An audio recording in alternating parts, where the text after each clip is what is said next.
Bonjour et bienvenue dans notre temps de prière en ce lundi, ce dernier lundi de mars.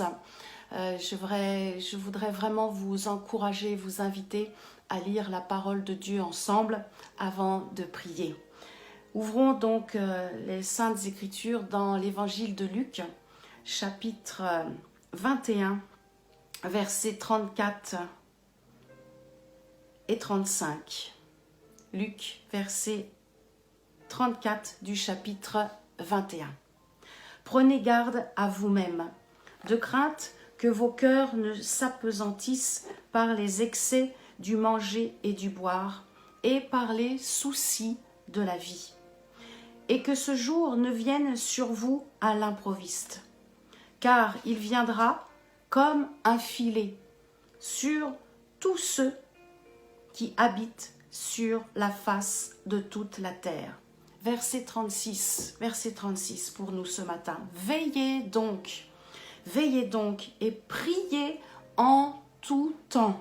Prions en tout temps, afin, nous dit Jésus, que vous ayez la force d'échapper à toutes ces choses qui arriveront et de paraître debout devant le Fils de l'homme. J'aimerais vraiment que nous puissions prier ensemble ce matin afin que votre foi vraiment soit fortifiée. Peut-être votre foi n'est pas enclenchée, eh bien nous allons l'activer au nom de Jésus-Christ, mais si elle est déjà activée, afin qu'elle continue de produire un bon fruit, afin qu'elle continue de produire la parole de la vie, Jésus-Christ qui est en vous, et que cette parole puisse être libérée sur ceux qui vivent dans votre maison, et sur ceux que vous rencontrez ou avec qui vous avez des contacts sur les réseaux sociaux. Voilà, je ne voudrais pas prendre plus de temps, mais vraiment, j'aimerais prier en cet instant. Merci Seigneur, merci pour ta grâce, merci pour le souffle de la vie. Je pense vraiment en cet instant à chaque personne qui est confinée, des personnes qui sont seules, des personnes qui sont ancrées dans la foi et qui vivent avec quelqu'un qui n'a pas la foi. Je pense à tous ceux, bien sûr, tout le corps médical qui se bat et qui lutte contre ce mal qui est comme un filet sur toute la terre. Je pense à toutes ces personnes qui sont obligées d'aller travailler pour servir pour le bien-être de la société. Je pense également à tous les chefs d'État. Père, vraiment, nous prions pour les chefs d'État afin qu'ils puissent se tourner vers toi. Tu dis dans ta parole dans Philippiens qu'au nom de Jésus-Christ, tout genou va fléchir, que tout genou fléchit. Alors nous te prions pour tous ceux qui n'ont pas encore fléchi le genou, tous ceux qui n'ont pas encore accepté la royauté de Jésus dans leur vie. Je te prie en cet instant que vraiment chaque personne de votre famille soit touchée maintenant par la puissance du Saint-Esprit et que chaque personne puisse se tourner vers le roi des rois, le Seigneur des seigneurs, Jésus-Christ. Il n'y a pas d'autre nom au-dessus du nom de Jésus-Christ, car lui seul a tout payé, lui seul a tout porté à la croix.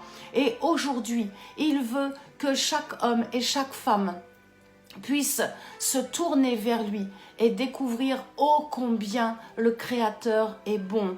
Dieu n'envoie pas son jugement par ce virus.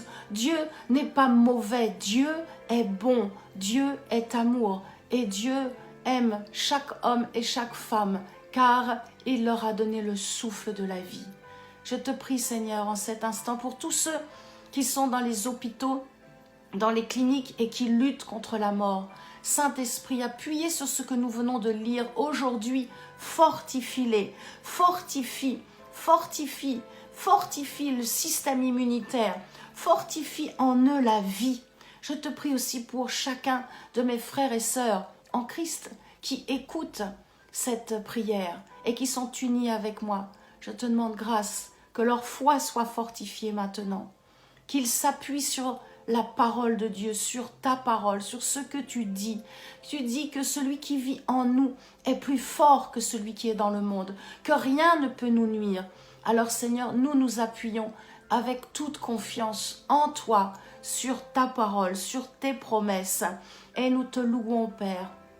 Nous te louons pour la vie, nous te louons pour la foi, nous te louons pour la force que tu es en train de régénérer en cet instant, par le nom puissant de Jésus-Christ. Nous te louons, Seigneur. Merci que personne ne s'assoupisse par les soucis ou par la nourriture, mais qu'au contraire, qu'ils prennent davantage de temps pour lire la parole de Dieu. Je vous encourage vraiment de lire, de découvrir l'amour de Dieu dans les Saintes Écritures. Ne laissez pas, je vous en supplie, ne laissez pas la Bible enfermée entre d'autres livres. Sortez-la, lisez-la, prenez du temps, découvrez ô combien les paroles de Dieu sont bonnes pour votre âme, pour votre cœur. Je vous souhaite une excellente semaine. J'essaierai de faire quelques rendez-vous quotidiens autour de la parole de Dieu. Nous avons besoin de nous nourrir des Saintes Écritures, de la Sainte Bible. À bientôt.